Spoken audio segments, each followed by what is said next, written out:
Bismillahirrahmanirrahim.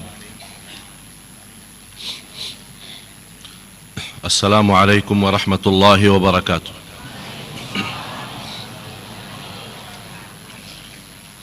Alhamdulillahi rabbil alamin. Wa ashhadu an la ilaha illallah wahdahu la syarika lah waliyus salihin. Wa ashhadu anna sayyidana wa habibana wa qurratu a'yunina سيدنا محمد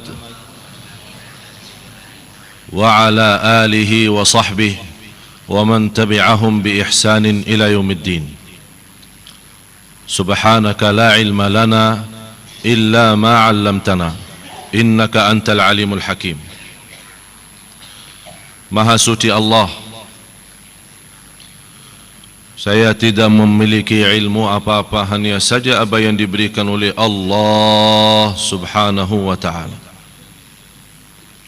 Segalanya milik Allah. Apa itu ilmu, apa itu harta, apa itu umur, apa itu keluarga, apa itu keturunan, semuanya dari Allah dan kembali kepada Allah. Supaya kita nikmati apa yang diberikan oleh Allah, kita mesti sempurna tawakkul, sempurna iman, sempurna syukur. La in syakartum la azidannakum. Para jamaah sekalian, jamaah Masjid Agung Sunda Kelapa yang dimuliakan Allah Subhanahu wa taala, muslimin muslimat, para alim ulama, para habaib yang saya cintai, semua yang hadir maupun tidak sempat hadir hari ini, semoga senantiasa dalam lindungan dan berkahnya Allah Subhanahu wa ta'ala. Alhamdulillah wa syukurillah,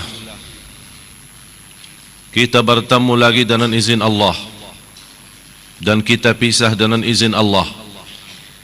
Kita hidup dengan batas yang ditentukan oleh Allah, dan kita akan mati dan menghadapi kematian di saat yang sudah ditentukan oleh Allah.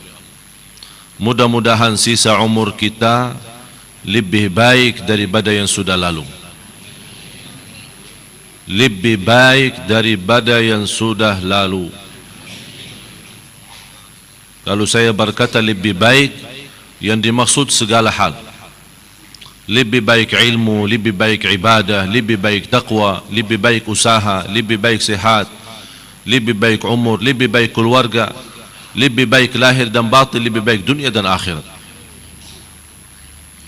Para jamaah sekalian yang dimuliakan Allah Subhanahu wa taala, sebagaimana saya menjanjikan, khususnya untuk hari ini, kita akan mengambil hikmah dan pelajaran dari peristiwa Isra Mi'raj.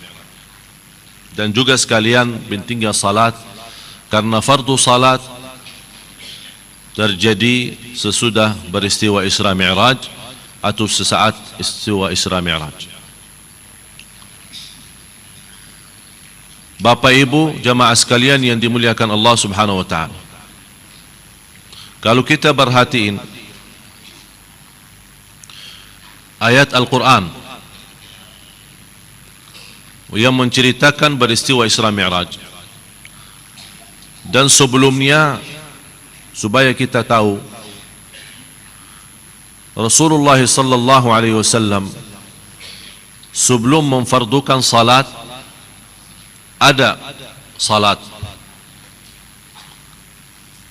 tapi bukan salat seperti kita yang 5 waktu. Ada ulama menjelaskan difardukan 2 rakaat di siang hari dan 2 rakaat di sore hari. Dan waktu itu pertama turunnya fardu salat, qiyamul lail menjadi wajib. Fardu. Qumil laila illa qalila.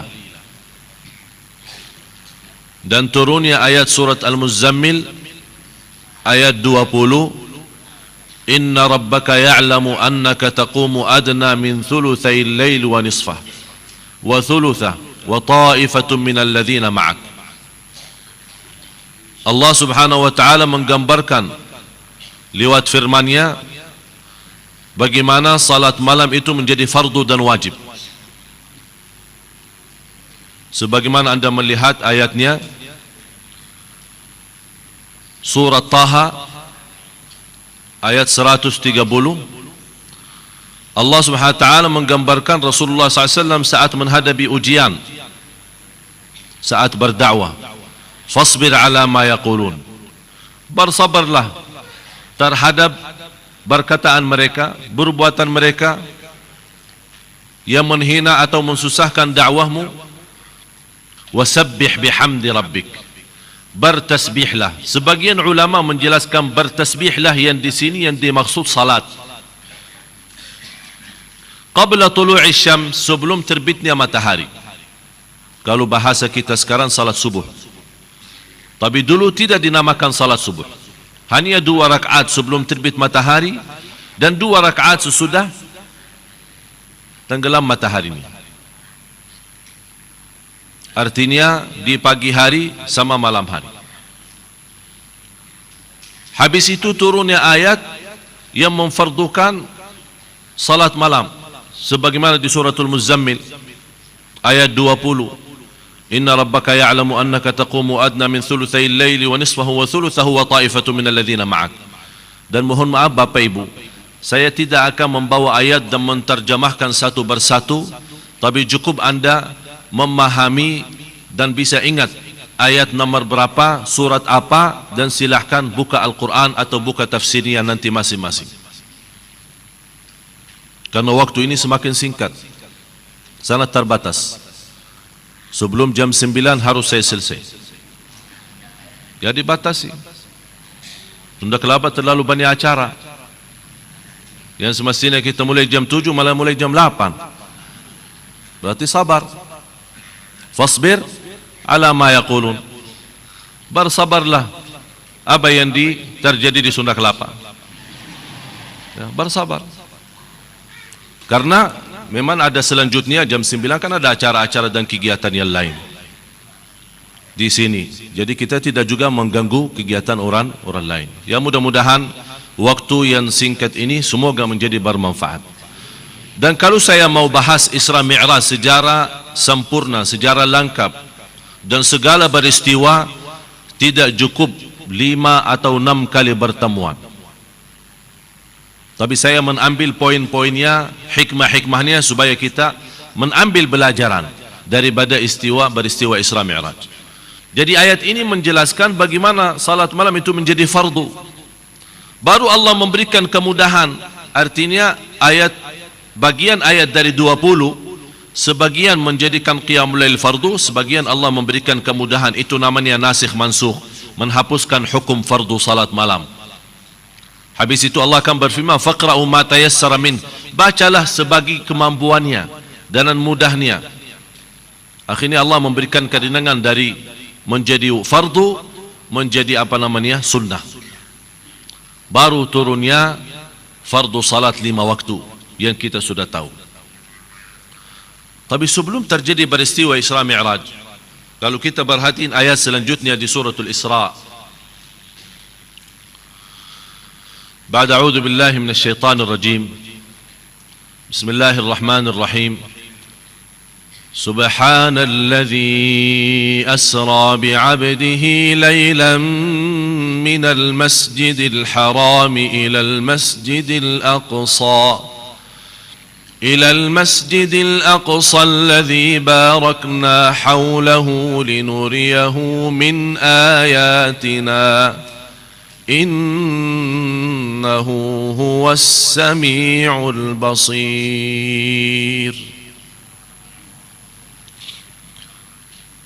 Sebelum turunnya ayat ini, Rasulullah sallallahu alaihi wasallam berdakwah di Makkah. Terjadi peristiwa Isra Mi'raj sebelum berhijrah, hijrah Rasul. Sebagian ulama menjelaskan sebelum hijrah 1 tahun. Berarti Rasulullah SAW berdakwah di Makkah 12 tahun. Karena di Makkah 13, Di Madinah berapa? Dah tahu jawabannya? 10. Selama dakwah Rasul 23. Pertama terima wahyu usia Rasul 40. Meninggal Rasul 63. Berarti selama dakwah 23. Selama dakwah Rasul 23, yang masuk Islam berapa? 100.000. Waktu mereka berkumpul di Hajjatul Wada', ada sebagian ulama menghitungkan 120.000 sekian. Berarti hasil dakwah Rasulullah SAW 23 tahun baru 120.000 sekian. Berarti kita memerlukan berapa tahun di Indonesia? 250 juta. Apa lagi sama orang Indonesia? Jadi proses panjang. Oleh karena itu tak boleh kita putus asa. Datangnya ulama, meninggalnya ustaz, datangnya ustaz. Allah Subhanahu wa taala mengatur. Dan Allah menjaminkan dan memberikan asuransi kebaikan untuk umat. Sebagaimana walaupun Nabi kita Nabi Muhammad SAW meninggal dunia, Allah tidak membiarkan kita tersesat. Sudah Allah tentukan dan menurunkan kepada kita semua Al-Quran. Dan Al-Quran masih terjaga dan sempurna sampai hari kiamat. Bukan hanya Al-Quran, setiap waktu, setiap masa Allah membangkitkan kepada kita ulama, ahlu ilmi yang menerangkan agama supaya kita ikut jalur Rasulullah sallallahu alaihi wasallam supaya tidak salah alamat dan tidak tersesat. Rasulullah sallallahu alaihi wasallam dakwah di Makkah, respon Makkah itu hampir lebih dari 80% tidak menerima dakwah Rasul. Sudah dicaci maki, sudah dihina, sudah dibermacam-macam, disiksa sahabatnya. Bilal ibn Rabah, Ammar ibn Yasir, ayahnya Yasir, kemudian ibunya Sumayyah yang menjadi wanita yang pertama sebagai wanita yang syahid, dan banyak sahabat yang lain. Dan Rasulullah SAW tidak punya kemampuan di saat itu untuk melawan Quraisy karena jumlah muslimin sangat terbatas. Hanya Rasulullah SAW menuspot sahabatnya, bersabarlah. Dan di hadapan mata Rasulullah SAW dibunuh Yasir sama istrinya. Ammar bin Yasir melihat kedua orang tuanya terbunuh, tapi dia tetap bertahan. Dan Rasulullah SAW melewati mereka, melihat mereka bagaimana disiksa oleh kufar Quraisy. Hanya Rasulullah SAW menjawab, sabran ala Yasir, fa inna maw'idakumul jannah. Bersabarlah wahai keluarga Yasir, karena insya Allah bertemu denganku di dalam surga. Itulah yang buat mereka ringan siksaannya. Bilal ibn Rabah radhiyallahu an disiksa dengan siksaan yang luar biasa. Di padang pasir, di negeri yang panas, dilepaskan bajunya, berbaring di atas tanah yang cukup panas. Bukan hanya segitu saja, malah diangkat sebuah batu yang cukup besar, 4 atau 5 orang susah menangkatnya, ditaruh di atas dadahnya. Dan diminta sama Umayyah bin Khalaf, hei Bilal, aku bebaskanmu dan aku lepaskanmu dari siksa ini. Kamu hanya berkata satu, hina Rasulullah.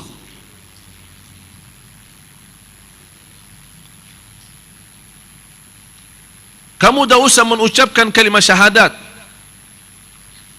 Akui sebagai Tuhan adalah Al-Lat wal Uzza, batung-batung yang ada di Makkah. Apa dia jawab? Ahadun ahad.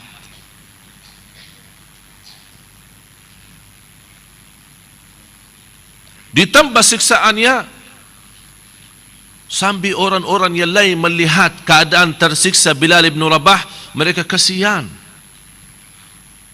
Padahal mereka juga kafir. Tapi kenapa kasihan? Karena sifat kemanusiaan. Sudah cukup disiksa. Kalau Islam, mana ada orang maksa masuk Islam. Tapi sepanjang sejarah kita melihat bagaimana serangnya musuh Islam terhadap Islam untuk memaksa orang Muslim lepas agamanya, disiksa dan bermacam-macam cara supaya dia lepaskan agama Islam. Tapi tidak ada sepanjang sejarah seorang Muslim walaupun dia memiliki kekuasaan, tidak pernah kita mendengar dalam sejarah Islam ada kelompok Islam yang menghina atau memaksa atau menyiksa seorang non-Muslim supaya masuk Islam. Tidak ada. Itu ditunjukkan apa? Islam, wa ma arsalnaka illa rahmatan lil alamin. Terbukti la ikraha fid din.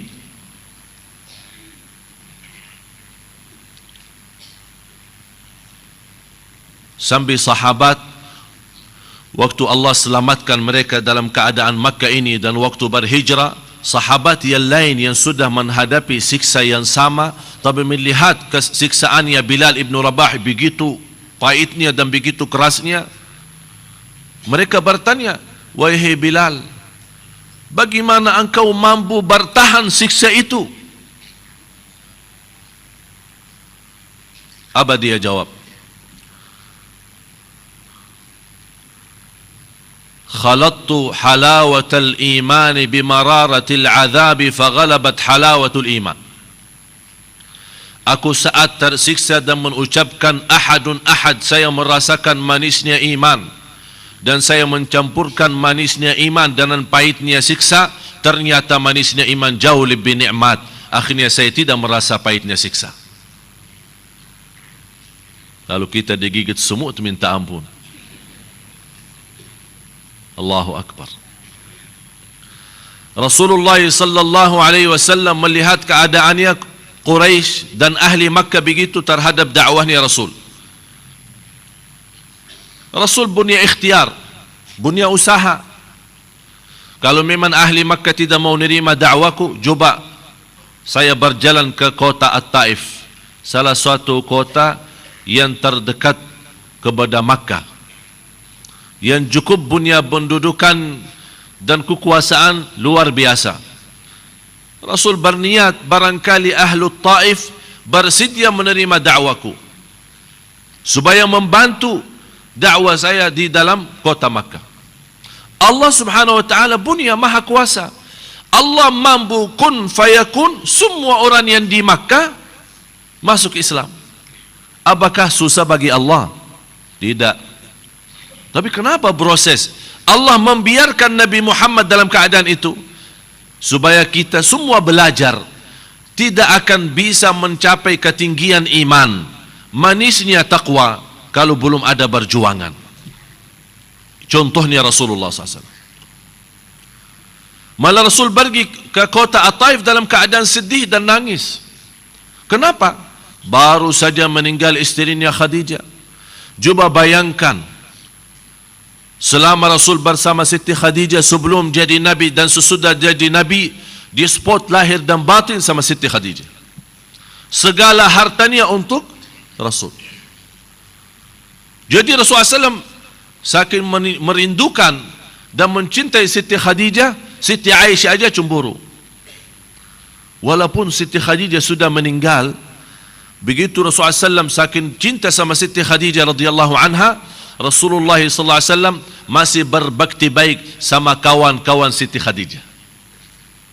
Begitu mereka datang silaturahim, Rasul suka sambut dengan baik, mengucapkan baik dan melayani mereka dengan baik. Dan Siti Aisyah bertanya, siapa mereka ya Rasulullah, wanita-wanita ini? Rasul menjawab, ini teman-temannya Siti Khadijah, kawan-kawannya, sahabatnya. Cemburu. Sampai kata Rasulullah, subhanallah, melihat wanita cemburu terhadap Siti Khadijah walaupun dia sudah meninggal. Rasulullah SAW 25 tahun bersama Siti Khadijah. Dan sesudah meninggalnya Siti Khadijah 2 tahun Rasulullah SAW tidak nikah. Masih bertahan, masih kangen dengan istrinya Siti Khadijah. Begitu Rasulullah SAW nikah sesudah Siti Khadijah bukan mencari yang jauh lebih muda daripada Siti Khadijah. Padahal Siti Khadijah kan lebih tua daripada Rasul. 25 sama 40. Siti Khadijah 40, Rasulullah waktu itu 25. Waktu meninggalnya Siti Khadijah, umur Rasulullah baru 50. Berarti beristiwa Isra dan Mi'raj tidak ada Siti Khadijah, sudah meninggal. 10 tahun bersama Rasul, sebelum hijrah 1 tahun terjadi beristiwa Isra Mi'raj. Habis meninggalnya Siti Khadijah radhiyallahu anha, Rasulullah SAW bertahan 2 tahun, baru nikah dengan Siti Saudah yang berusia 82 tahun.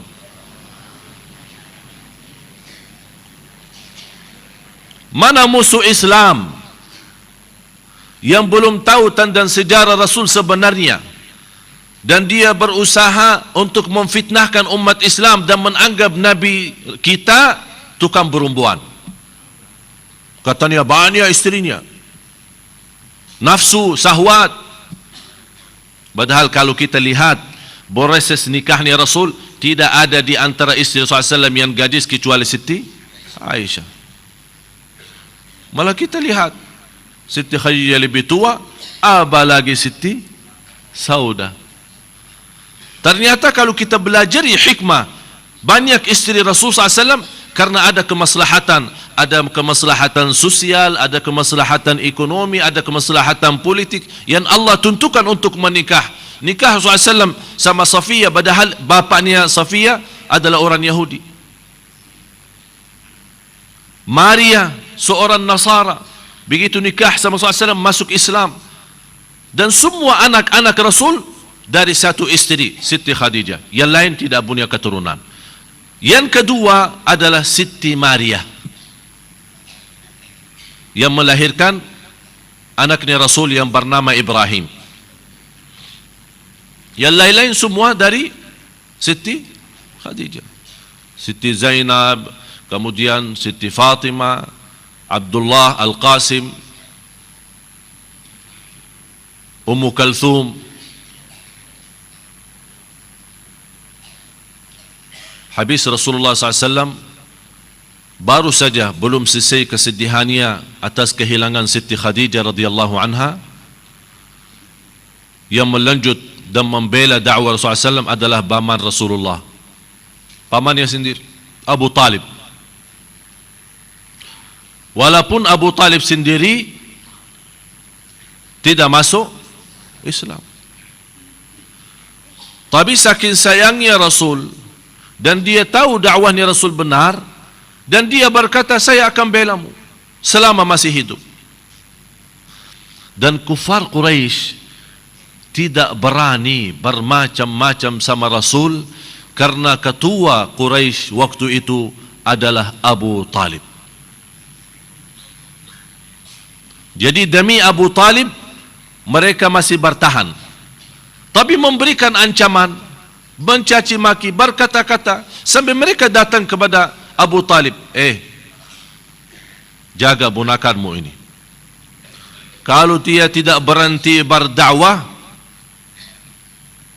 kami akan macam-macam, akan bunuh dia, akan usir dia, akan bermacam-macam. Abu Talib juga kekhawatiran, datang kepada Rasulullah SAW, ya Muhammad, saya khawatir dan saya sudah merasa dia sudah tua. Semakin tua, saya tidak punya tenaga dan fisik untuk membelamu terus. Dan kufar Quraisy hampir sudah berkumpul dan sepakat untuk menolak dakwamu. Jadi tolong ambil alih. Mereka menawarkan bermacam tawaran. Kalau dakwamu ini untuk mencari kekuasaan, tidak usah capek. Silahkan ambil kunci kota Makkah dan anda jadi raja. Rasulullah senyum. Kalau tidak mau mencari kekuasaan, dakwah itu punya tujuan untuk mencari wanita yang tercantik untuk dinikahi, tidak usah capek. kami kumpulkan semua wanita yang tercantik di Makkah, silahkan anda milih kesukaanmu. Rasulullah senyum. Kalau dakwah ini, tawaran yang ketiga, kalau dakwah ini tujuannya untuk mencari kekayaan supaya menjadi yang terkaya di kota Makkah, kami akan kumpulkan harta ahli Makkah dan serahkan kepadamu agar menjadi yang terkaya di Makkah. Tapi dengan syarat berhenti dakwah. Sudah cukup. Rasulullah senyum. Dan kemuliaan Rasulullah, salah satu akhlak, Rasul tidak pernah memberhentikan orang bicara sampai dia selesai. Jadi ini salah satu pelajaran akhlak. Kalau ada orang yang ngomong sama kita, diam dulu sampai dia selesai. Begitu dia selesai, baru kita sampaikan komentar kita, pendapat kita. Walaupun ada orang memberikan ilmu atau satu pemahaman yang kita sudah faham, sudah tahu, dia lagi sampaikan, jangan berkata, sudah saya tahu, sudah saya tahu. Tidak usah bilang sudah tahu. Dengar baik, seolah-olah tidak tahu. Ini tunjukkan tawaduk kita. Begitu dia selesai, Masya Allah, terima kasih tambah ilmu saya. Sudah selesai. Senang hatinya orang kan. Tapi kalau kita, sudah saya tahu, lama saya tahu tuh. Kecewa hatinya. Betul kan? Aduh, saya rasa diri punya ilmu saya, ternyata dia tahu duluan. Inilah cara Rasulullah menenangkan hati orang lain. Hanya dalam hal seperti ini.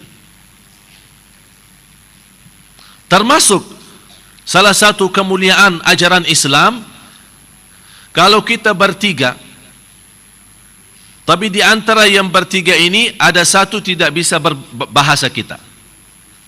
Jadi dua orang bagi bahasa sendiri, yang ketiga tidak mengerti. Islam melarang tidak boleh dua orang berbicara bahasa sendiri tambah yang ketiga. Kenapa? Nanti akan muncul hal-hal dalam perasaan hati. Jangan-jangan orang nomin saya. Oh, nomo apa ini orang? Kayaknya gosip saya ya. Tapi kan saya tidak faham. Malah ada satu orang kawan saya, orang Amerika. Saya bertanya, bagaimana kamu masuk Islam? Dia bilang gara-gara dua kawan orang Islam. Apa yang terjadi? Dia bilang saya suka kalau bertemu dengan mereka di kuliah. Bertemu dengan mereka, sebelum saya sampai, mereka bercakap bahasa Arab.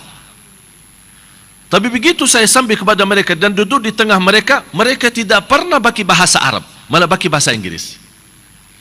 Begitu saya mau pulang, malah mereka kembali bagi bahasa Arab. Saya heran, saya bertanya sama mereka. Apa jawaban mereka? Oh, Islam mengajarkan kalau kita bertiga, bagi bahasa yang difahami oleh bertiga. Ini hanya untuk apa? Menjaga perasaan. Dia berkata, agama yang menghargai perasaan seorang, pasti agama itu mulia. Di situ lihat dia belajar Islam dan menjadi orang Islam. Subhanallah. Begitu Rasulullah SAW ditawarkan dan dia berkata, pamanku, sudah selesai? Kata pamannya, sudah selesai. Kata Rasulullah SAW, wahai pamanku, tolong sampaikan kepada kufar Quraisy apa balasan saya terhadap tawaran mereka. Wallahi ya am, law wada'u asy-syamsa an yamini wal qamara an yasari ala an atruka hadha al-amra ma taraktuhu hatta yuballighahu Allah aw amuta duna dhalik.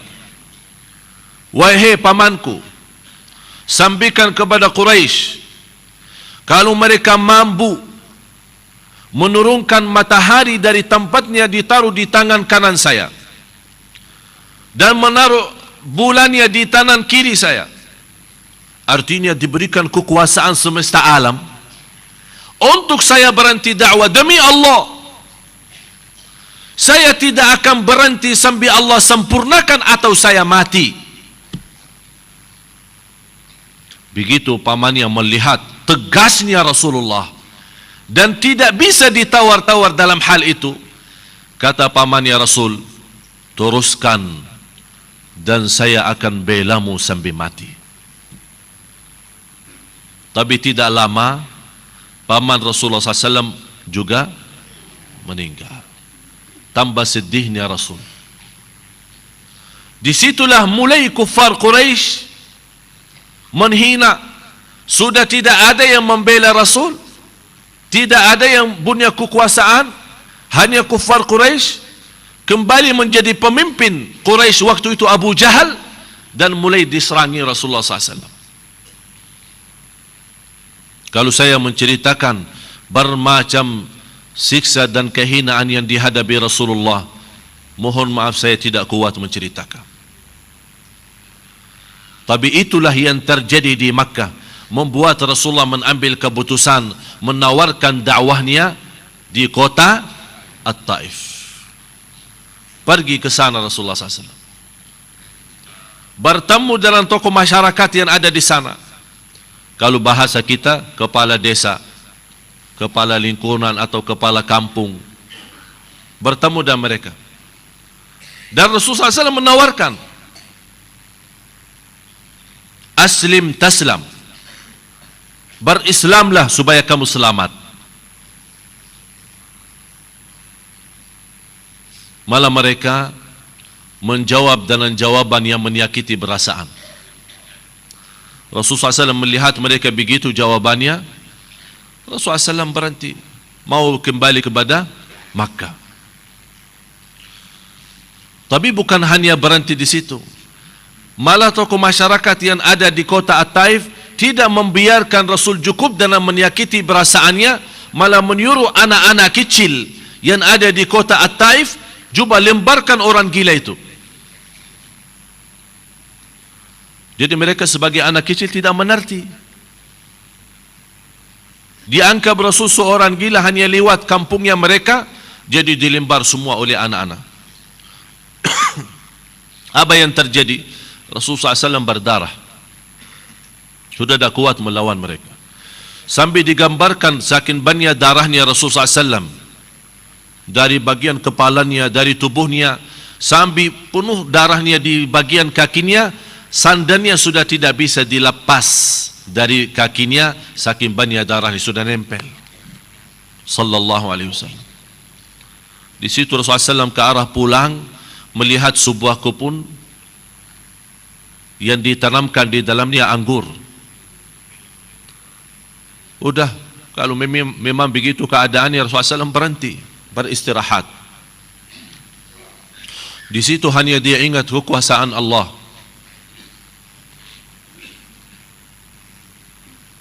Dan begitu dia beristirahat, dia berdoa, bermunajat, melindungkan diri kepada Allah Subhanahu wa taala. Allahumma inni ashku ilaika dha'fa quwwati wa qillata hilati wa hawani 'ala an-nas. Anta rabbi wa rabbul mustad'afin. Anta rabbi wa rabbun nas. Ila man takiluni? Ila qaribin yatahajjamuni am ila ba'idin mallaktahu amri. In lam yakun bika alayya ghadabun fala ubali. غير أن رحمتك وعافيتك أوسع لي. أعوذ بنور وجهك الذي أشرقت له الظلمات وصلح عليه أمر الدنيا والآخرة أن ينزل بي غضبك أو يحل بي سخطك. لك العتبى حتى ترضى ولا حول ولا قوة إلا بالله. Begitu munajatnya Rasulullah SAW,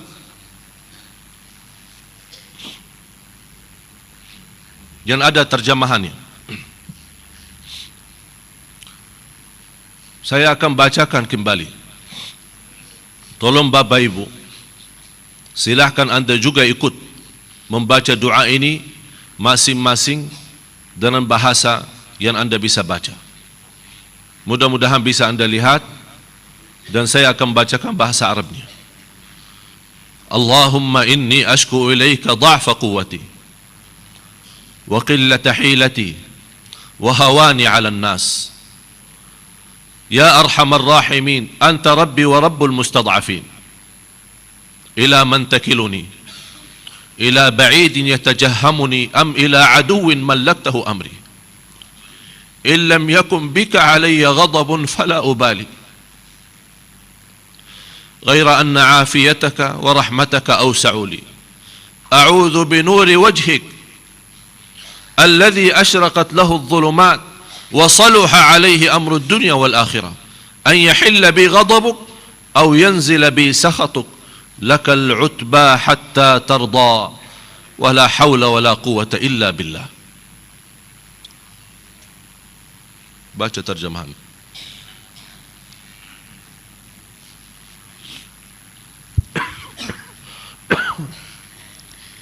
Ya Allah, ya Tuhanku, aku mengadu kepadamu betapa lemahnya kekuatanku, sedikitnya lelahku dan hinanya aku pada pandangan manusia.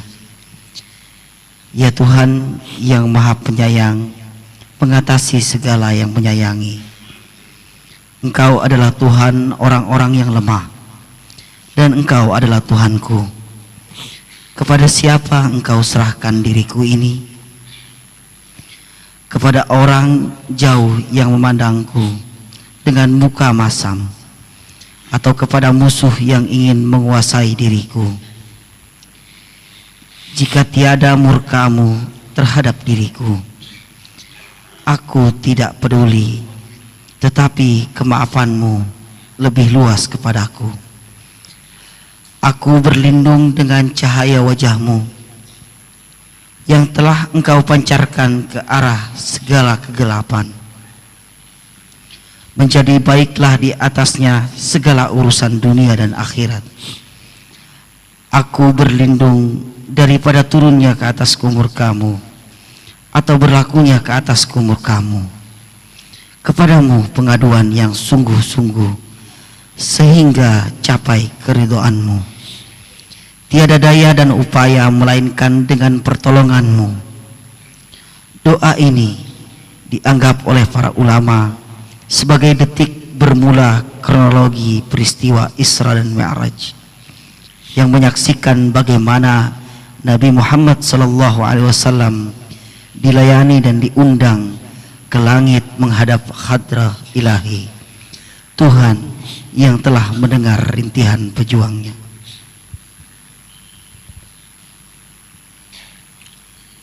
Oleh karena itu ada hikmahnya kalau Allah mengakhiri ayat suratul Isra, innahu huwas sami'ul basir.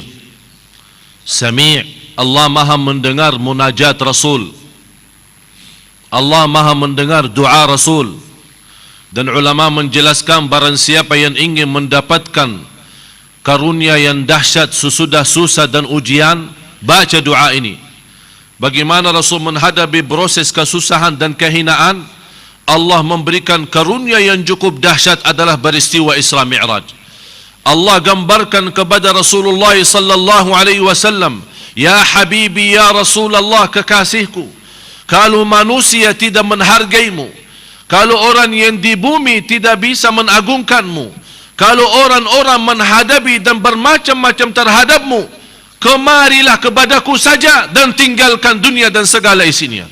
Kemarilah kepadaku saja dan tinggalkan manusia yang belum tahu kemuliaanmu dan keagunganmu. Terjadilah peristiwa Isra Mi'raj agar Allah menenangkan hati kekasihnya Rasulullah SAW, agar Allah menunjukkan kepada seluruh dunia, ini Muhammad sallallahu alaihi wasallam. Jangan bermacam-macam terhadap beliau, jangan memfikirkan menghina beliau. Kalau kita menghina beliau sallallahu alaihi wasallam, Allah yang maha agung sudah mengangkat darajatnya. Alam nashrah laka sadrak wa wada'na 'anka wizrak alladhi anqadha dhahrak wa rafa'na laka dhikrak. Kami memuliakan, mentinggikan namamu sallallahu alaihi wasallam. Di situ Rasulullah SAW pas membaca doa yang indah ini, di sebuah kebun yang dimiliki oleh keluarga dari kufar Quraisy. Mereka walaupun masih kafir, tapi munculnya istilah kekeluargaan yang mereka sama Rasul, ada hubungan keluarga. Begitu melihat Rasulullah dalam kondisi berdarah dan sedih dan nangis, mereka berkata, kasihan. Kasihan di sini bukan karena dakwahnya, tapi karena hubungan keluarga. Akhirnya mereka suruh salah satu anak buahnya yang bekerja di sawah mengambil dari kebun anggur, terus membawakan sebagian anggur kepada Rasulullah. Karena kota At-Taif terkenal sebagai kota yang banyak tanamannya juga anggur. Dibawakan kepada Rasul. Anak buahnya orang kufar Quraisy ini bernama Addas. Namanya Addas, seorang Nasara. Begitu dia datang memberikan anggur, Rasulullah SAW menerima. Tapi begitu dia mau makan, Rasul mengucapkan Bismillah. Membuat Addas kaget. Saya sudah lama tinggal di negeri Arab, pertama kali saya mendengar ucapan ini. Kata Rasulullah, kamu siapa namanya? Nama saya Addas. Dari mana wahai Addas? Dari kota Nainawa. Nainawa, sebuah kota di negeri Irak. Nainawa itu kota Nabi Yunus. Begitu seorang Addas membawa kata kota Nainawa, Rasul menjawab, ini kota saudaraku Nabi Yunus. Tambah kaget Addas. Dari mana tahu Yunus? Dia Nabi dan saya Nabi. Langsung Addas begitu mendengar kataan Rasulullah, dia langsung melemparkan diri dan mencium tanah Rasulullah dan mencium kakinya. Kata bos-bosnya ini bosnya lagi lihat ini, yang punya kebun anggur ini. Addas gila lih. Kita suruh kasih anggur malah dia cium-ciuman. Oh, sudah disihir sama Nabi Muhammad. Ini kata kufar Quraisy, sudah apa? Disihir. Habis itu balik Addas. Dimarahi sama bosnya. Kamu kenapa? Apa kata Addas? Biar kalian tahu, ini orang menyampaikan kepada saya yang tidak boleh ditahu sama selain Nabi, dan dia orang yang paling suci saat ini di muka bumi. Subhanallah. Rasulullah sallallahu alaihi wasallam melanjutkan perjalanan pulang ke Makkah.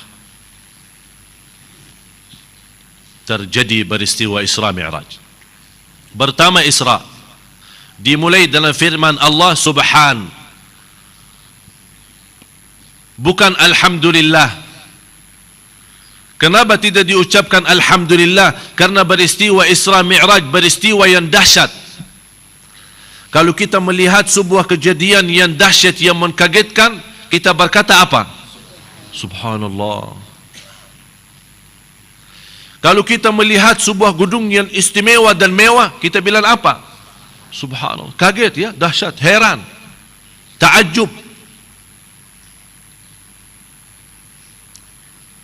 Oleh karena itu, karena peristiwa Isra Mi'raj sebuah peristiwa yang tidak bisa difikirin oleh akal manusia dan tidak mampu diterima oleh akal manusia.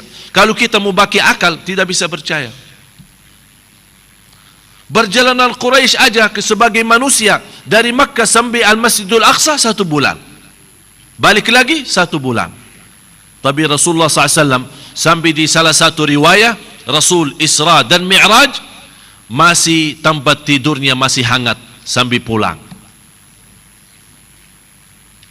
Kalau kita perhatiin baru bangun kan tempat tidur kita hangat kan, 10 menit saja sudah jadi dingin. Cuba berapa minit kira-kira? Kita dah bisa hitungkan, karena bagi Allah kun fayakun, tidak bagi waktu.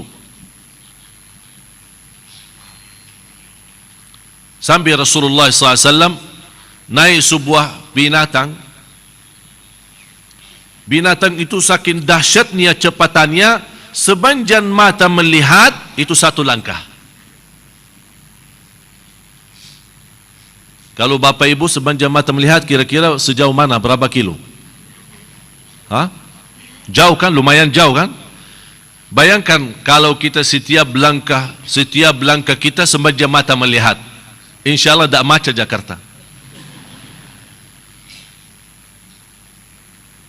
Dalam waktu sebentar saja Rasul sudah ada di Masjidil Aqsa. Ditunggu di sana 124.000 para Nabi dan Rasul. 124 Nabi dan 313 Rasul. 124.000 Nabi dan 313 Rasul. Karena Nabi belum tentu jadi Rasul, tapi Rasul pasti Nabi.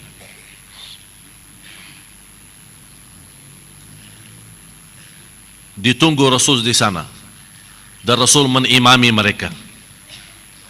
Sebenarnya cerita Mi'raj itu bisa terjadi tanpa ada Isra. Jadi Isra dari Makkah ke Masjidul Aqsa. Kalau Mi'raj dari Masjidul Aqsa ke langit.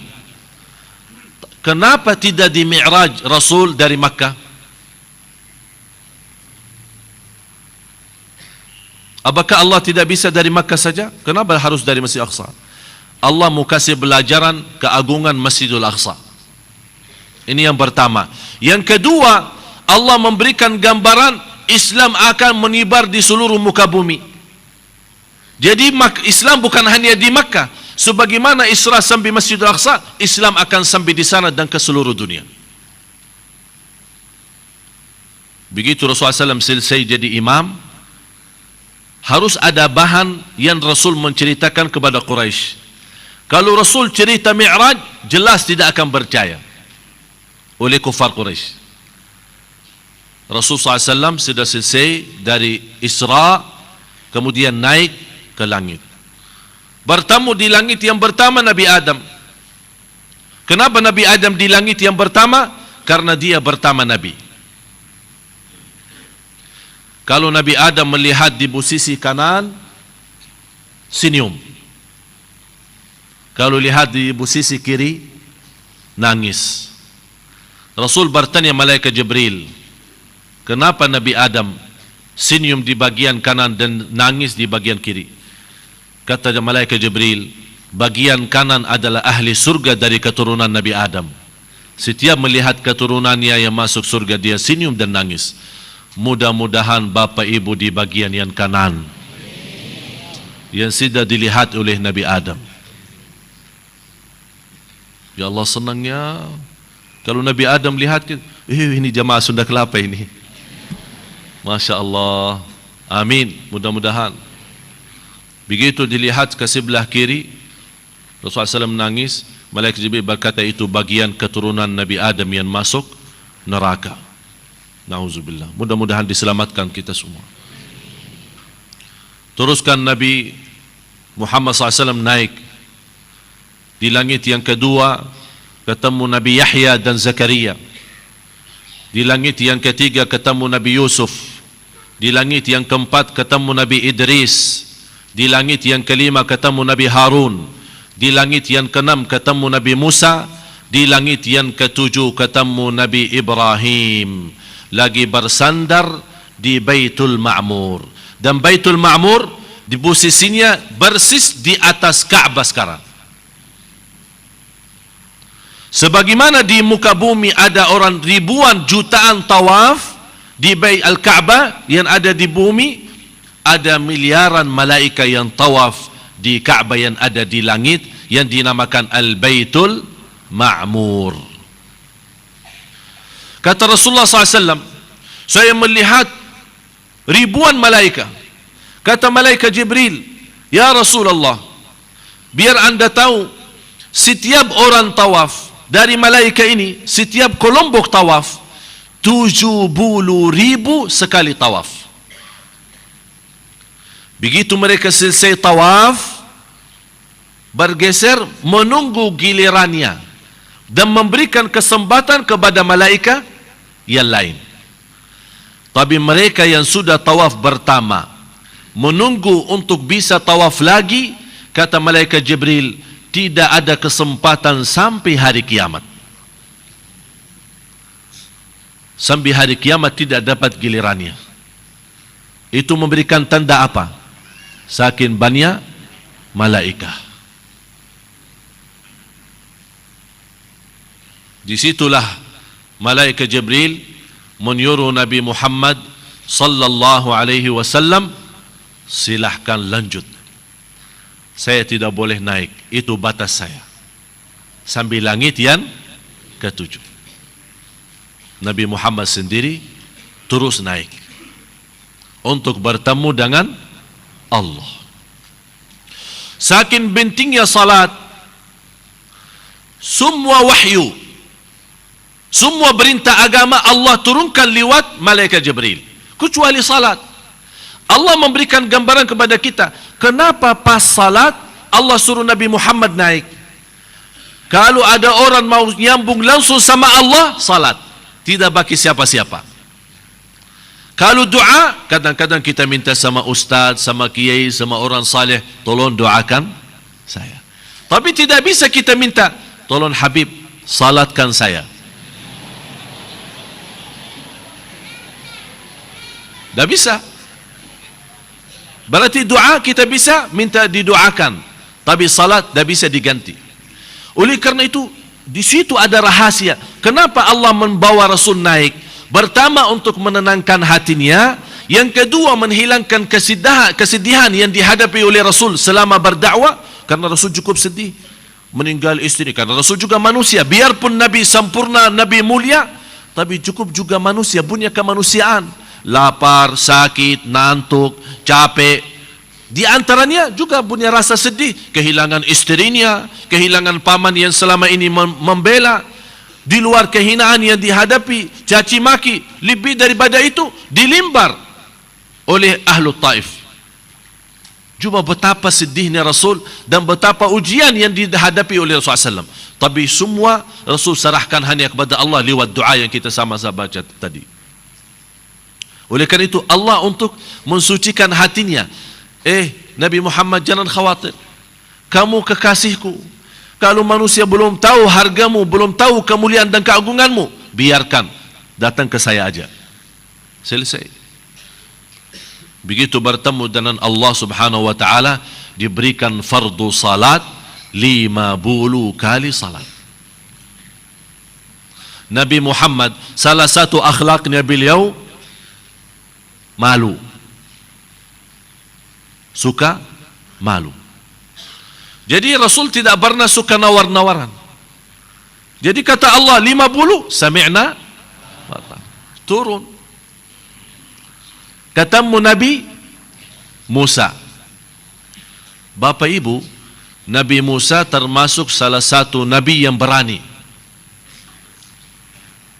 dan suka bertanya. Sama Allah aja suka bertanya, apalagi sama Nabi Muhammad. Dan kenapa Nabi Musa terpilih untuk berkomunikasi sama Nabi Muhammad lama? Kata ulama, karena Nabi Musa memiliki umat yang terbesar. Tapi umat Nabi Muhammad jauh lebih besar. Dan kitab Nabi Musa, Al-Injil termasuk, astagfirullah, kitab Nabi Musa, At-Taurah termasuk kitab yang paling sempurna di waktu itu.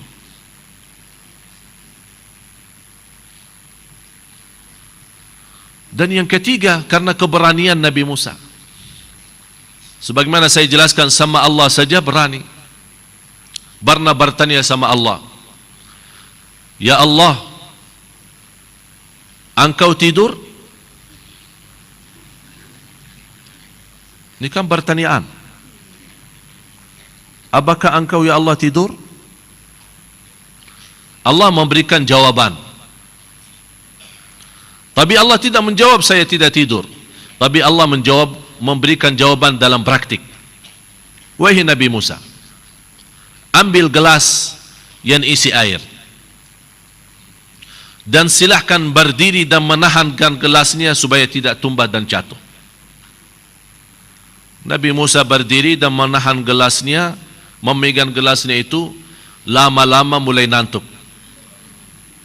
Ya capek. Coba bayangkan kalau kita berdiri dan megang gelas begini, berapa lama bisa tahan? Tangan kita ada capek. Begitu Nabi Musa sudah mulai ngantuk, akhirnya ngantuk berat. Gara-gara ngantuknya berat, jatuh gelas itu, pecah gelasnya dan tumbah airnya. Habis itu kaget Nabi Musa dan minta maaf sama Allah. Kata Allah Subhanahu wa taala, "Wahai Nabi Musa, kalau boleh aku tidur, langit akan jatuh di atas bumi." Kalau boleh aku tidur, langit akan jatuh di atas bumi. Maha kuasa Allah. Turunnya ayat kepada Nabi Muhammad, Allahu la ilaha illa huwal hayyul la ta'khudhuhu sinatun. Allahu Akbar. Indah ayat ini. Ayat yang paling agung dalam Al-Quran, ayat Al-Kursi. Menjelaskan, menggambarkan kekuasaan Allah yang begitu dahsyat. Oleh karena itu, syaitan dan jin yang menggoda manusia atau seorang kesurupan tidak kuat mendengar ayat Al-Kursi ini. Oleh karena itu, yang sakit maupun tidak sakit rutin baca ayat Al-Kursi. Ketemu Nabi Musa bertanya, gimana? Ya, diperintahkan kepadaku dan umatku 50 salat. 50 salat. Berarti kurang lebih setiap 24 menit salat. Tidak bisa lama tidur. Tidak bisa lama berhubungan sama istri, mohon maaf yang baru nikah. Tidak bisa lama makan. Tidak bisa lama mencari nafkah. Tidak bisa lama mencari aktivitas. Tidak bisa, susah hidup. Nabi Musa kaget. Nabi Muhammad, ini 50. Ya, saya tahu 50. Naik lagi. Buat apa naik lagi? Ya, naik lagi. Minta dikurani sama Allah. Ya, kalau bahasa kita minta diskon. Nabi Muhammad turutin Nabi Musa. Apa hikmahnya? Padahal Nabi Muhammad seorang pemalu, tapi kenapa turutin apa kata Nabi Musa? Allah mau tunjukkan di sini kasih sayangnya Allah khusus untuk umat Nabi Muhammad. Berapa kali Rasul naik turun? Lebih dari 40 kali. Setiap kali naik dikuranin 5. Naik turun. Ada apa belajaran untuk berbanyak naik turun? Ini khusus untuk umat Nabi Muhammad saja. Berapa kali kita minta sama Allah, Allah akan terima permintaan kita. Allah tidak akan bosan selama kita yang tidak bosan. Ini khusus untuk umat Nabi Muhammad. Jadi setiap kita salat, bermohon kepada Allah berkali-kali, jangan khawatir. Rasul aja 40 kali, masih Rasul turuti. Masih Allah kurani. Malah kata ulama, ada satu hadis yang qudsi. Kata Allah, kalau Nabi Muhammad naik lagi, minta dikuranin dari 5, saya akan kuranin. Walakin, tapi inilah takdirku yang aku tentukan. Itu memberikan tanda. Itu tanda kasih sayangnya Allah kepada Rasul dan umatnya. Setiap ketemu Nabi Musa disuruh naik sampai jadi 5. Ketemu, alhamdulillah sudah 5. Nabi Musa menyampaikan, Nabi Muhammad, dengar nasihat saya, naik lagi. Umatmu tidak akan mampu. Subhanallah. Nabi Musa tahu kita 5 saja belum beres. Coba lihat. Tolong lihatkan gambar-gambar bagaimana Allah Subhanahu wa taala menggambarkan orang-orang di surat Maryam, fa khalafa min ba'dihim khalfun. Akan datang satu kelompok dari umatmu yang akan mereka meremehkan salat, tinggalkan salat, sudah tidak menghargai salat. Waktu saya bertanya sama guru saya, penjaga makam Rasulullah, waktu datang ke Indonesia, Syekh Said Maulana, saya minta sama beliau di salah satu pertemuan kepada jamaah, tolong nasihatkan jamaah nasihat yang terkait dengan salat, supaya orang muslim menjaga salat dengan baik, karena banyak orang Islam tidak salat.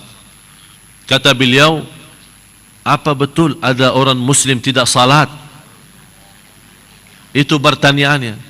Saya bilang ada banyak di Indonesia lagi. Apa jawaban beliau? Mohon maaf, saya tidak mau menasihati orang yang sudah tidak bisa salat, karena menurut saya orang yang tidak salat bukan muslim lagi.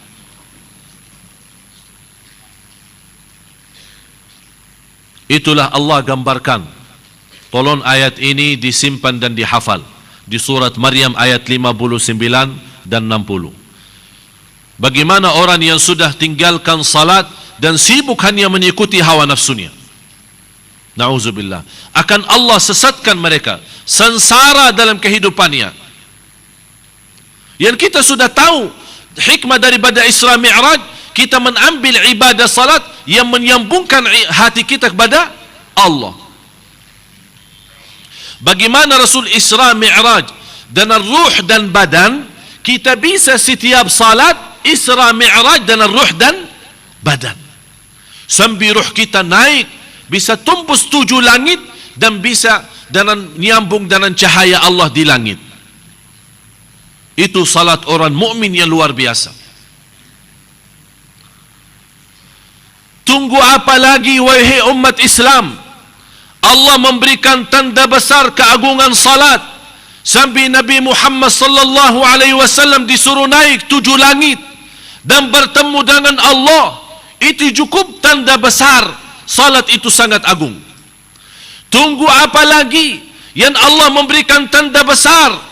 50 dikurani menjadi 5 waktu, tapi tetap pahalanya menjadi 50. Tunggu apa lagi? Dengan kemuliaan salat, orang bisa salat dengan sempurna, bisa nyambung dengan cahaya batinnya, dengan cahaya Allah di langit yang ketujuh. Tunggu apa lagi? Dengan salat yang nikmat, dengan salat yang sempurna, segala masalah kita lahir batin dunia akhirat bisa selesai. Orang yang tua salat, yang sakit salat, yang kecil salat, yang cacat salat, yang miskin salat, yang kaya salat, semua menjadi sama-sama di hadapan Allah. Apakah saat kita salat disuruh luruskan saf, semua sama-sama kan? Pejabat yang kaya yang miskin sama di satu saf. Tak ada istilah saf. Ada misal di satu saf, jadi yang pejabat maju sedikit, yang miskin mundur sedikit. Tak ada. Semua rata-rata. Coba lihat bagaimana gambaran orang-orang yang Allah menganugerahkan hatinya menjadi ahli salat. Bagaimanapun kesusahan mereka, bagaimanapun apa yang dihadapi dalam kondisi apa saja, tapi mereka tetap salat. Ini salah satu gambaran. Dan banyak gambaran yang lain. yang menunjukkan bagaimana orang-orang yang begitu agungnya baginya adalah salat. Coba lihat. Di mana posisi mereka? Di atas gunung. Begitu masuknya waktu salat, dia tidak mencari alasan sampai saya turun ke bawah, atau saya mencari masjid, atau saya mencari musalla. Semuanya salat. Dan saya mengingatkan dalam gambaran ini, jagalah salat Bapak Ibu sebelum disalati. Dan masuklah masjid dalam keadaan sehat wal afiat sebelum nanti terpaksa masuk masjid. Tahu terpaksa masuk masjid? Ini waktu salat jenazah. Mau tidak mau akan, tapi sayang sekali kalau kita masuk dalam terpaksa. Beda sama orang masuk masjid dengan senang hati. Beda orang yang datang ke masjid dengan rasa cinta kepada Allah, dan dia membawa segala masalah dunia ini. Begitu masuk masjid, sudah betul-betul pusing dan stres masalah dunia, keluar dari masjid, Allah mengganti dengan ketenangan yang luar biasa. Itulah salat. Coba lihat bagaimana ini sibuknya orang. Orang salat fikirannya ada Allah dan menghadap Allah. Ada orang fikiran bacarannya, ada orang fikiran makanan, mie goreng, jus apa. Ada orang fikir macam-macam. Padahal sama-sama satu saf. Satu saf. Kenapa bisa mereka berbeda dalam salat padahal sama-sama satu saf, rapi dan tertib rapat? Karena sebelum mereka masuk salat, persiapannya pun berbeda. Oleh karena itu di dalam salat Allah memberikan tingkatan yang berbeda. Jadi saat Anda mau masuk salat, tolong punya sikap yang sempurna dan persiapan yang cukup istimewa untuk menghadapi Allah. Baru Anda akan rasakan, ya Allah, nikmat itu salat. Bagaimana lihat anak-anak kecil. Terus gambar. Ini lihat, dekat pantai, di saat gelap, sendirian, tapi tidak menjadikan alasan untuk tinggalin salat. Malah dia salat, biarpun dia sendiri. Ini, di atas sungai, salat. Orang-orang di terminal, salat. Di dalam pesawat, walaupun susahnya mereka mencari tempat untuk tetap salat. Anak-anak santri menjaga salat. Kita bangga melihat umat Islam. Kapan saatnya peristiwa Isra Mi'raj yang di mana-mana dirayakan di Indonesia, padahal harus kita fahami, tidak ada di dalam Al-Quran, ya ayyuhalladzina amanu rayakan Isra Mi'raj. Tapi yang ada di dalam Al-Quran, wa aqimus salat wa atuz zakah. Tidak ada perintah untuk kita merayakan Isra Mi'raj, tapi yang ada perintah mendirikan salat. Silahkan kita berkumpul dalam acara Isra Mi'raj, tapi harus kita lebih utama daripada merayakan Isra Mi'raj, memakmurkan masjid, menjaga salat, supaya kita memberikan tanda Isra Mi'raj bagi kita bukan setahun sekali, tapi Isra Mi'raj 5 kali dalam sehari. Ini lihat, turunnya hujan, habis gempa bumi, hancur rumah mereka, tapi tidak menjadikan alasan musibah yang dihadapi oleh mereka, tetap salat. Tidak ada posisi, tidak ada tempat di antara bis-bis, di atas bis, di dalam bis, mereka tetap jaga salat. Orang yang cacat, yang punya uzur, bisa diam di rumah dalam alasan, ya Allah saya tidak bisa bergerak, biarpun dia pakai kursi roda, tapi tetap dia ingin berkumpul dengan jamaah agar mendapatkan kemuliaan dan ridha Allah Subhanahu wa taala. Coba lihat kondisi mereka. Allahu Akbar. Bapak Ibu jamaah sekalian, saya mengingatkan sekali lagi, menjadi ingatan terakhir. Saya tidak tahu apakah kita masih punya umur bertemu dalam pertemuan yang akan datang. Saya tidak tahu.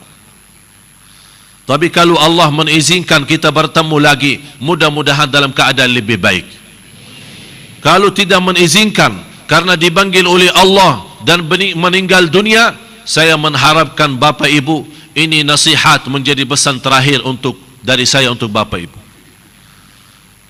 As-salah wa ma malakat aymanukum. Salat, wasiyah yang terakhir dari Nabi kita untuk umatnya, as-salah, as-salah ummatku, as-salah, as-salah ummatku, as-salah, as-salah ummatku. Saya mohon jamaah sekalian, marilah kita sama hidupkan cinta salat. Marilah kita sama-sama bangkit salat yang indah, memakmurkan masjid, bukan dalam hari tertentu atau di malam tertentu, tapi kita menjadikan masjid ini memang segalanya bagi kita, yang terutama dalam kehidupan kita di dunia. Kalau kita ingin Allah memberikan kebahagiaan dan keselamatan, jangan sampai lagi menjadi masbuk. Sudah lama jadi masbuk, sudah lama jadi masbuk. Cuba kita praktik bersama hadis Rasulullah SAW yang sahih. Barang siapa yang menjaga salat bersama takbiratul ihram bersama imam selama 40 hari, akan mendapatkan 2 kebebasan: bebas dari neraka jahannam dan bebas dari kemunafikan. Allahu Akbar. Ayah saya menceritakan, alhamdulillah, tidak pernah selama 30 tahun mendengar azan di luar masjid. Maksudnya apa? Sebelum azan sudah ada di masjid. Malah kita mendengar azan, kita lagi makan, keburu mau masuk masjid. Keburu apa? Belum ikamat sih. Tunggu dulu. Masih nunggu ikamat. Inilah yang membuat kita malas sedikit demi sedikit, karena kita tidak menghargai dari waktu azan. Lama-lama jadi kebiasaan masbuk. Padahal ada seorang salih telat, bukan masbuk 1 rakaat, takbirah ihram, tidak bertemu dengan imam, sakit 3 hari. Orang datang silaturahim, kenapa sakit? Kamu belum tahu apa yang hilang kepada saya. Apa? Takbirah pertama kemarin saya tidak ketemu. Saya waktu di Masjid Nabawi, ada seorang tua di saf yang kedua, umurnya usianya 80 tahun. Saya duduk sama beliau antara maghrib sama isya. Antara maghrib sama isya dia nangis terus, nangis saja di saf yang kedua di Masjid Nabawi. Posisinya kurang lebih di kanan imam. Begitu dia mulai mendiam, saya berkata, mohon maaf Syekh, mungkin apa yang kita bisa bantu? Saya lihat nangis luar biasa, mungkin ada masalah apa. Dia nangis lagi dan dia tunjukkan jarinya kepada saf pertama. Habis salat isya, dia panggil saya. Dia bilang, anakku, biar kamu tahu saja, yang membuat saya nangis karena 60 tahun tidak pernah tinggalin saf pertama. Jadi saya cuma tadi batal wudu, saya ambil wudu lagi, balik lagi, diambil tambah saya sama orang lain. Membuat dia nangis antara maghrib sama isya. Kita masbuk, kita ketiduran dari salat, kita tidak salat, biasa aja, biasa aja. Na'udzubillah. Mudah-mudahan dengan doa kita bersama, InsyaAllah Allah rubahkan keadaan kita menjadi lebih baik. Dalam niat saya mendapatkan pelajaran, 1 langkah pertama untuk menuju kebaikan. Innallaha la yughayyiru ma biqaumin hatta yughayyiru ma bi anfusihim. Allah tidak merubah nasib satu kaum kecuali mereka nawaitu. Jadi langkah pertama, nawaitu untuk menjadi yang lebih baik. Yang kedua, saya mendapatkan 1 pelajaran menjadi penghalaman bagi saya. Setiap proses perubahan dengan sedekah yang luar biasa, Allah memberikan perubahan yang luar biasa. Demi Allah Bapak Ibu, sedekah itu bukan main-main. Apapun yang kita ingin dalam proses perubahan menjadi lebih baik, saya yakini sedekah memang dahsyat. Oleh karena itu Allah mengkaitkan sedekah dengan salat. Alladzina yuqimuna as-salat wa mimma razaqnahum yunfiqun. Bapak Ibu, sebagian besar dari semalam sudah i'tikaf dan salat malam. Sudah salat subuh bersama, salat duha, berapa macam ibadah kita laksanakan. Apalagi sekalian sama-sama di majlis ilmu yang insya-Allah diberkahi Allah Subhanahu wa taala dan menjadi saksi baik. Fantas, sebelum saya menutupi doa untuk kita semua, marilah kita sama-sama tutupi dengan sedekah. Dengan niat untuk menuju kepada perubahan yang insya-Allah lebih baik. Insya-Allah supaya Bapak Ibu dengan sedekah kali ini insya-Allah tidak boleh tertinggal lagi takbirah yang pertama. Tidak boleh lagi dengan sungguh-sungguh menjadi masbuk. Tidak boleh lagi tinggalin salat jamaah di masjid. Tidak boleh lagi meramaikan salat. Malah bisa menjadi lebih banyak menjaga salat 5 waktu, sunnah qabliyah ba'diyah.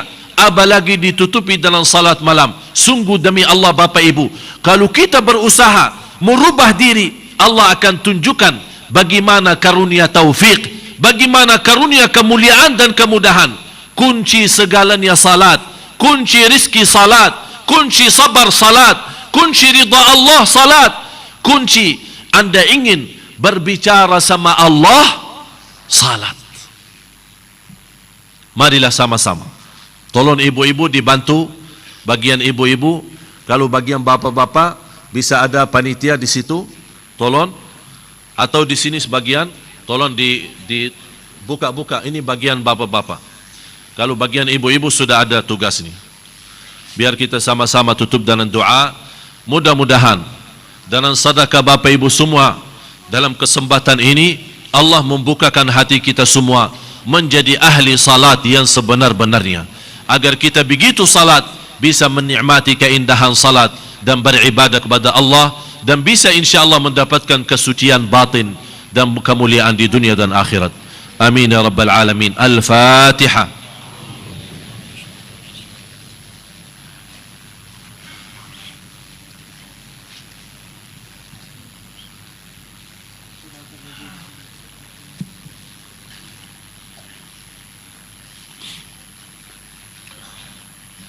Mudah-mudahan semua tanpa kecuali saya harap semua yang hadir bersedekah seberapapun ikhlasnya, tapi nawaitu menuju insya-Allah kepada sisa umur yang insya-Allah lebih baik dan lebih mulia. Supaya Allah sekarang Maha melihat, Maha mendengar. Innahu huwas samiul basir. Allah mendengar dan melihat keadaan kita dan isi hati kita. Semoga dalam sedekah Bapak Ibu dalam kesempatan ini yang cukup proses panjang ibadah, i'tikaf, qiyamul lail, tahajud, doa bersama, kemudian belajar ilmu, mudah-mudahan semua diterima oleh Allah Subhanahu wa taala.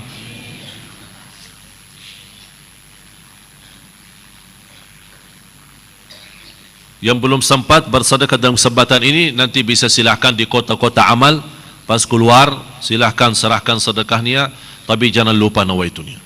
Marilah kita sama-sama berdoa kepada Allah Subhanahu wa taala.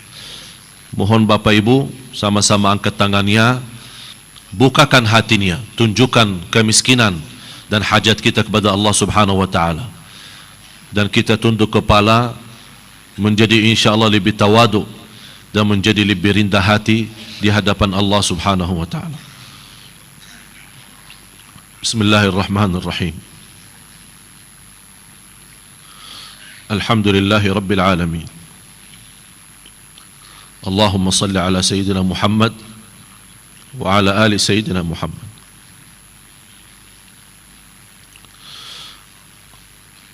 Allahumma inni ashku ilayka dha'fa quwwati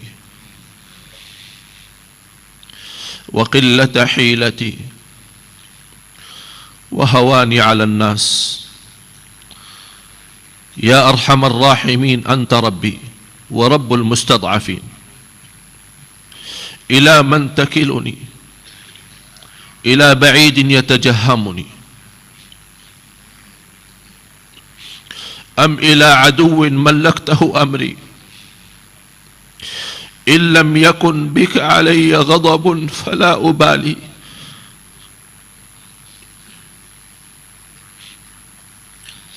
إن لم يكن بك علي غضب فلا أبالي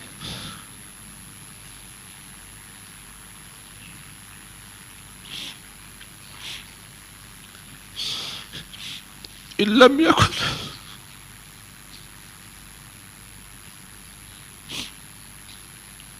إن لم يكن بك علي غضب فلا أبالي غير أن رحمتك وعافيتك أوسع لي أعوذ بنور وجهك الذي أشرقت له الظلمات وصلح عليه أمر الدنيا والآخرة أن يحل بي غضبك أو ينزل بي سخطك لك العتبى حتى ترضى لك العتبى حتى ترضى لك العتبى حتى ترضى ولا حول ولا قوة إلا بالله. Ya Allah, inilah doa kami, membawa doa Nabi Muhammad saat bermunajat menghadapi bermacam ujian.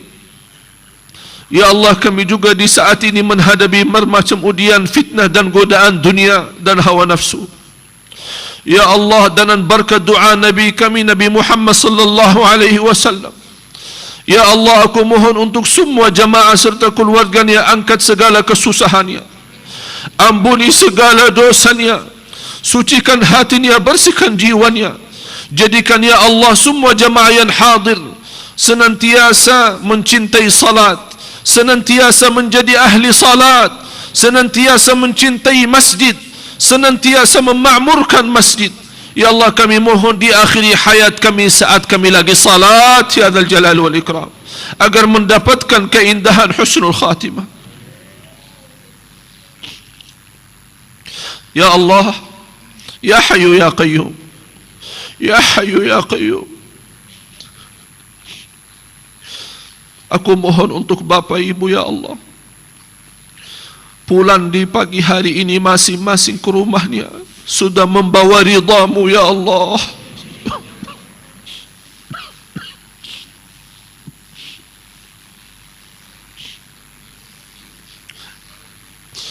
Semua jamaah ya Allah, aku mohon masing-masing keluar dari Masjid Agung Sunda Kelapa sudah suci lahir batin, sudah diampuni segala dosanya ya Allah, dosa besar maupun dosa kecil, dosa terang-terangan maupun dosa sembunyi ya Arhamar Rahimin. Sempurnakan iman kami, berikan ya Allah cahaya iman dalam hati kami dan cahaya iman di muka kami ya Rabbal Alamin, agar kami mendapatkan sisa umur kami menjadi yang lebih baik dan bahagia dunia akhirat.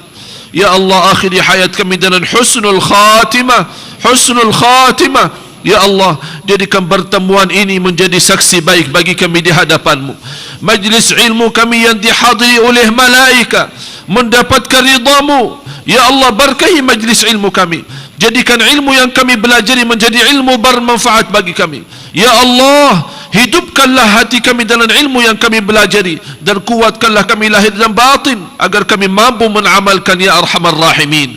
Ya Allah, berilah kepada kami petunjuk kepada jalan yang lurus, hidupkanlah kami dalam keadaan iman, wafatkanlah kami dalam keadaan Islam, jadikanlah kami bersama orang salih.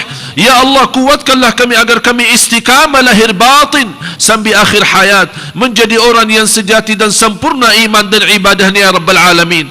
Ya Allah, ampuni orang tua kami, ampuni saudara kami muslimin muslimat, mukminin mukminat yang hidup maupun yang telah wafat.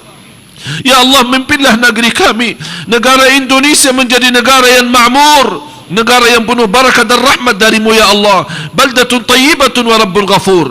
Ya Allah, pimpinlah kekuatan ya Allah pimpinan kami, pemimpin kami di negeri Indonesia menjadi pemimpin yang takwa, pemimpin yang adil, pemimpin yang amanat, pemimpin yang jujur, pemimpin yang ikhlas untuk agama-Mu dan ikhlas terhadap rakyatnya ya Dzal Jalali wal Ikram. Ya Allah, inilah doa kami, inilah munajat kami. Innaka antas sami'ul basir, innaka antas sami'ul basir, innaka antas sami'ul basir. Engkau maha mendengar bisikan doa kami, Engkau maha mendengar dan maha melihat isi hati kami. Ya Allah, aku mohon diijabah.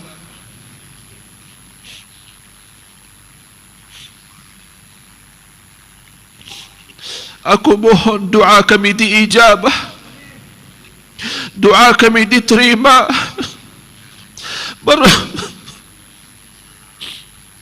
permohonan kami dikabulkan. Ya Allah, kalau Engkau tidak menerima doa kami, kami akan sengsara. Kami tidak punya Allah selain Engkau, Ya Allah. Kami tidak punya Tuhan selain Engkau, Ya Allah. Ya Allah, Engkau janji di dalam kitab-Mu akan menerima doa hamba-Mu yang berdoa. Inilah hamba-Mu yang berdoa, Ya Allah. Inilah hamba-Mu yang berkumpul di saat ini, Ya Allah. Semuanya mengangkat tangannya kepada-Mu, Ya Allah, menunjukkan kemiskinannya dan fakirannya, Ya Allah, mempermunajat, bermohon kepada-Mu, Ya Allah. Ya Allah, terima dan ijabah, karena Engkau pernah janji, Ya Allah. Sungguh Engkau tidak pernah mengingkari janjinya. Innaka la tukhliful mi'ad. Rabbana taqabbal minna innaka antas samiul alim wa tub alaina innaka antat tawwabur rahim. Ya Allah, bagaimana Engkau berikan kepada kami kemudahan sama-sama berkumpul di masjid ini. Ya Allah, berikan kepada kami kemuliaan sama-sama bertemu lagi di dalam surga-Mu, Ya Allah.